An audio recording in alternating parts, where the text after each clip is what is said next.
Hi Web3 Nation, welcome to another video on the NFH IQ game. Today we're going to go over some of the strategies that you can implement in NFH IQ to get yourself an advantage and earn that lore. So without further ado, let's get into it.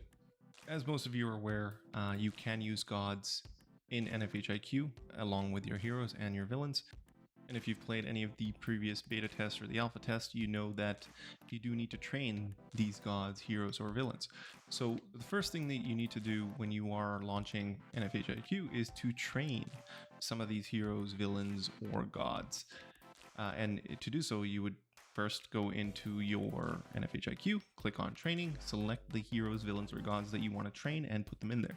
So how long should you be training your villains, heroes, or gods? I would recommend doing so up until they're level 8 or 9.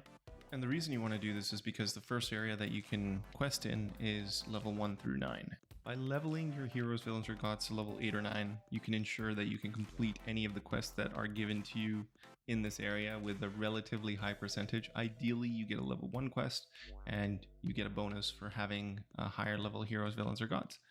At this point, you will have at least completed 1 or 2 quests, or 3, depending on how many you were able to get that you could complete with high success rate. And after this, what you can do is you can keep moving forward into the new areas, doing the 15-minute, the 4-hour, the 12-hour, or the 72-hour quests as you see fit. Personally, for me, what I've found has worked, and I started the season slightly later than most, is to do the 15-minute quests initially, or if you have a lot of time, and level your heroes up, or villains, or gods up that way. Then move on to the 4-hour quests, and ideally you want to hit percentages of about 120% success rate.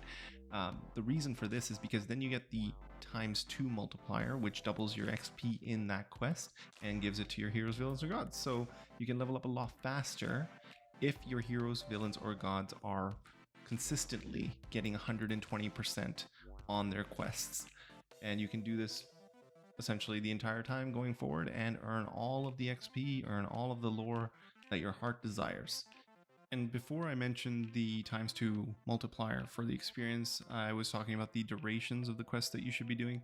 And like I mentioned, you can do the 15-minute ones if you have time and you are on your computer for extended periods. That way you can ensure and maximize that XP gain.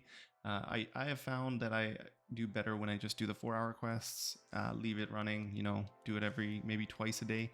And then when I go to bed, I do the 12-hour quest. So by the time I wake up the next day, I can then look and grab my experience and go back to the 4-hour quest. So my typical day looks like 4-hour quest, 4-hour quest, and then a 12-hour quest when I go to bed, wake up, rinse and repeat. And I am currently number 30 in the standings. So it seems to work. I have been able to acquire quite a bit of experience for doing very minimal management of my quests. So let me know how this works for you. Let me know if it was helpful by the end of season 1 or even before then. And don't forget to stop by in Gen City to let me know, or in the comment section below. But thank you for watching. I'll see you all in the next one.